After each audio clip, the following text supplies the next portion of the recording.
আমাদের হিয়ারিং শুনেছেন, লিখিত আদালতে আমাদের সামনে শুনেছেন। আমরা বলেছি মামুন হাসানকে, এই মামুন হাসান রাজপথ থেকে বেড়ে ওঠার ছাত্রদলের সোনালী ফসল। উনি ছাত্রদলের নেতৃত্ব দিয়েছেন।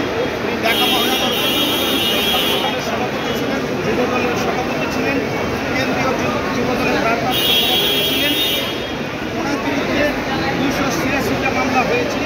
গত স্বৈরাচারী শেখ হাসিনার সরকার 286টা মামলা দিয়েছিলেন। আজকে যে 4টা মামলায় আমরা আত্মসমর্পণ করেছি, করে জামিন চেয়েছি, এই 4টা মামলায় 10 বছরের সাজা হয়েছিল।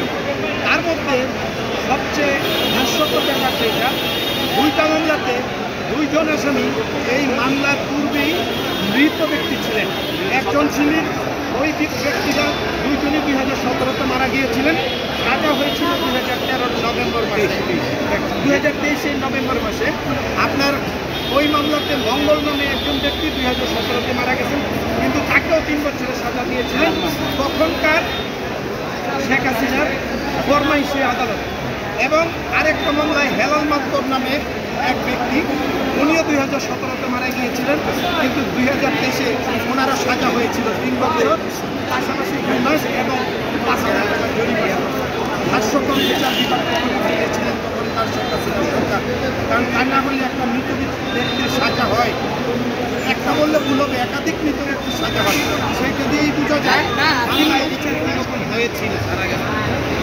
আর আমরা মামুন হাসান ভাইয়ের জামিন চেয়েছিলাম এবং আমরা বলেছি যে উনি জনসাধারণের আশার প্রতীক। উনি আগামী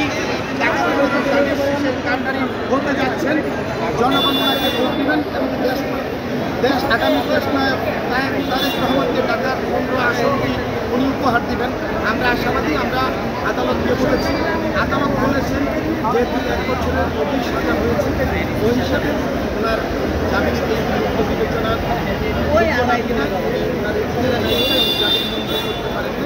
আমরা ধন্যবাদ দিয়ে অনুরোধ করেছি যাতে আমরা পরবর্তী কার্যক্রম আদালতের সহযোগিতা পাই। পরবর্তী কার্যক্রম বলতে নকল এবং অন্যান্য কার্যক্রম আমরা সরকারের দিয়েছি।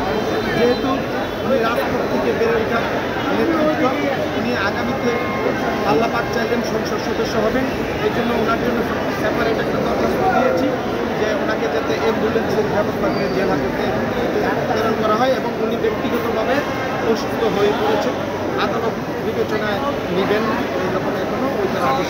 এখন যেহেতু কারাগারে, এখন পরবর্তী পদক্ষেপ কি আপনারা আপিল করবেন কবে? আমরা সকাল পাওয়ার সাথে সাথে উচ্চ আদালতে আপিল করবো এবং আমরা আশাবাদী যেহেতু মিথ্যা মামলা, আমরা আপিলে জামিন পাবো, আপনার আগে মামলায় খালাস পাবো। 1 বছরের মধ্যে হয়ে গেছে, আজকে কেন হঠাৎ করে তার আত্মসমর্পণ? এর আগে আমি বলেছি 287টা মামলা, একটা ব্যক্তি 287টা মামলা, তখন আপনারা কেউ হাজিরা দিতে আসতে পারতো না। এবং এই মামুন হাসান 1 বছরের অধিক সময় জেল কেটেছে। কীরকমভাবে ওনাদের বউ বাচ্চারা এর উপর জুলুম চলেছে আপনারা আপনাদের মাধ্যমে দেশের জনগণ জেনেছে, আপনারা সবই জানেন কী কারণে ওনার জেল হয়েছে। ধন্যবাদ।